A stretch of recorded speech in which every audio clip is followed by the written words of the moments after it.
मित्रों नमस्कार, आप सभी का एस्ट्रोपामिस्ट्री फैक्ट्स चैनल में स्वागत है। आज हम बात करेंगे हस्तरेखा में ट्रायंगल की, बड़ा ट्रायंगल की। मित्रों, ये जो बड़ा ट्रायंगल है वो हथेली में 3 रेखाओं से मिलकर बनता है। पहली जीवन रेखा, दूसरी मस्तिष्क रेखा और तीसरी बुध की रेखा। तो ये ट्रायंगल जो है वो 3 कोण बनाते हैं। एक तो पहला कोण जो है वो मस्तिष्क रेखा और जीवन रेखा के से जो उसका है उसकी वजह से जो बनता है उसको हम पहला कोण कहते हैं। दूसरा कोण जो है मस्तिष्क रेखा और बुध रेखा के ज्वाइंट होने से जहाँ पर बनता है वो उसको दूसरा कोण कहते हैं। और तीसरा कोण जीवन रेखा और बुध रेखा के ज्वाइंट होने से जहाँ पर ज्वाइंट होती हैं वहाँ पर बनता है, उसको हम तीसरा कोण कहते हैं। तो मित्रों, ये त्रिकोण जो है वो बहुत ही इम्पोर्टेंट होता है। ये कहा जाता है कि बुध की रेखा अगर है तो अच्छी हो, अगर बुध की रेखा नहीं है तो कोई बात नहीं, लेकिन अगर बुध की रेखा है तो वो अच्छी हो। अब ये जो त्रिकोण की बात हमने की, त्रिकोण में अगर ये त्रिकोण न सामान्य रूप से बना हुआ हो, न ज़्यादा चौड़ा हो, न ज़्यादा गड्ढा हो बीच में, और न ज़्यादा कोई अशुभ निशान बीच में निशान हो, जो रेखाएं जिनसे ये बना है वो रेखाएं साफ सुथरी हों तो वो अच्छा ट्रायंगल माना जाता है। ऐसे जो जातक जो होते हैं वो परोपकारी होते हैं, भाग्यशाली होते हैं, दीर्घजीवी होते हैं और समाज और देश में काम करने वाले लोग होते हैं। लेकिन अगर रेखाएं दोषपूर्ण हों, ये जो हम ट्रायंगल की बात कर रहे हैं, अगर ये रेखाएं दोषपूर्ण हों तो जातक स्वार्थी, मतलबी और संकीर्ण विचारों का होता है। यदि ये जो है गड्ढे बीच में, जैसे कहते हैं ना, जैसे बीच में अगर गड्ढे नुमा हो, बीच में ये ट्रायंगल जो है बीच में गड्ढा हो, इस ट्रायंगल के बीच में अगर दबाने से पता चले कि बीच में गड्ढा हो, तो ऐसा जो ट्रायंगल जो होता है वो अच्छा नहीं होता। और ऐसे लोग जो होते हैं, जातक जो होते हैं, लापरवाह होते हैं और काम को टालने वाले लोग होते हैं। इसी तरह से अब हम बात करते हैं इनके कोणों की। पहला कोण जैसे मैंने आपको बताया, मस्तिष्क रेखा और जीवन रेखा से बनने वाला जो कोण है उसकी बात करेंगे। अगर ये तीखा हो तो ऐसा जो जातक होता है वो परिष्कृत दिमाग का, सहज बुद्धि और कुशल बुद्धि वाला जातक होता है। और चौड़ा हो तो अगर मंद बुद्धि का होता है और लठमार जैसा स्वभाव उसका, इस तरह का लठमार जैसा होता है।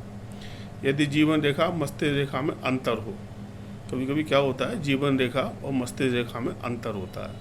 अगर जीवन रेखा और मस्तिष्क रेखा में अंतर हो तो ऐसे लोग, जैसे बताया जाता है हस्तरेखा में, कि ऐसे जातक जो होते हैं वो स्वतंत्र विचारधारा, स्वच्छंद विचारधारा के लोग होते हैं और ऐसे लोगों में व्यवहारिकता की और आत्मविश्वास की भी कमी होती है। तो इस तरह से देखा कि अगर तीखा है तो क्या है, चौड़ा है तो क्या है, और अगर जीवन रेखा और मस्तिष्क रेखा के बीच में अंतर है तो क्या है। इस तरह से बात कर लेते हैं दूसरे कोण की। दूसरा कोण जो है मस्तिष्क रेखा और बुध रेखा से मिलकर बनने वाला जो कोण है उसको हम दूसरा कोण कहते हैं, है ना। साफ सुथरा हो, 2 सहज रेखाओं से बना हुआ हो तो ऐसा जातक जो होता है दीर्घजीवी, बुद्धिमान और स्वस्थ रहने वाला होता है। अगर ये कोण की अगर देखा जाए कि 90 डिग्री से ऊपर का कोण हो तो जातक जो है रोगी और घबरा जाने वाला होता है। और आड़ी तिरछी रेखाएं अगर इस तरह के जो अपना जो दूसरा कोण है उसमें आड़ी तिरछी रेखाएं हो तो ऐसा जातक जो होता है उनको सर्दी के रोग और एलर्जी, इस तरह की शिकायत ज़्यादा रहती है। तो इस तरह से देखा हमने, जो दूसरा कोण है वो साफ़ सुथरा हो तो अच्छा होता है, और कोण जो है 90 डिग्री से कम हो तो अच्छा होता है। अगर ज़्यादा होता है तो ऐसा जातक जो होता है वो घबरा जाने वाला और मानसिक रूप से परेशान हो जाने वाला होता है। इसी तरह से अब तीसरे कोण की बात करते हैं। तीसरा कोण जैसे बताया मैंने, बुध और जीवन रेखा से बना हुआ कोण।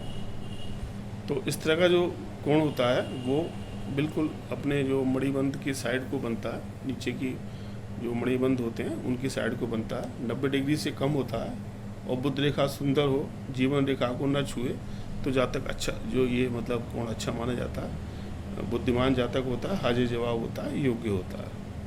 और जीवन रेखा को अगर छूता है ये, अगर नहीं छुए तो अच्छा होता है। अगर जीवन रेखा को छू के अगर ये कोण बनता है तो स्वास्थ्य में खराबी को शो करता है।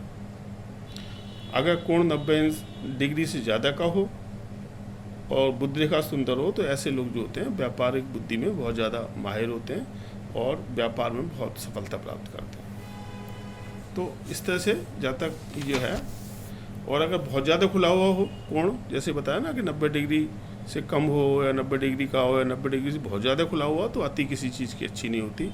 और अति जो है क्योंकि ज़्यादा खुला हुआ होता है तो ऐसे जातक जो होते हैं वो वचन से फिरने वाले होते हैं और अपने वचन पे कभी कायम नहीं रहते हैं। तो इस तरह से ये 3 कोण की बात हमने की। अब देख लेते हैं इनमें चिन्हों की बात करते हैं, जो त्रिभुज में कौन कौन से चिन्ह अच्छे होते हैं और कौन कौन से खराब होते हैं, है ना। तो इसमें अगर कोई क्रॉस के निशान है अगर इस ट्रायंगल के अंदर तो वो अच्छा नहीं होता, है ना। ऐसे जातक जो है झगड़ालू होते हैं। अगर कोई सितारा है, स्टार बना हुआ है अंदर, तो वो शुभ होता है। ऐसे जातक जो है कितनी भी कठिनाइयाँ आए लेकिन उन कठिनाइयों को पार पाने वाले होते हैं, है ना। अगर व्रत बना हुआ हो, गोल निशान बना हुआ हो, तो ऐसा जो चिन्ह होता है वो अशुभ होता है। और अगर त्रिकोण बना हुआ हो तो शुभ होता है। और ऐसे जातक जो होते हैं वो प्रतिष्ठित लोग होते हैं। जाली अगर बनी हुई है तो वो अशुभ होती है। जाली हमेशा अशुभ होती है, कहीं पर भी बनी हो, है ना। तो इस तरह से हमने देखा कि इस तरह के कोई चिन्ह बने हो तो वो चिन्हों के हिसाब से हम लोग उसका प्रेडिक्शन कर सकते हैं। तो आज मित्रों इतना ही। अगली उसमें आप और दूसरे चैप्टर और दूसरे किसी विषय के साथ में आपके साथ हाजिर होंगे। तब तक के लिए नमस्कार।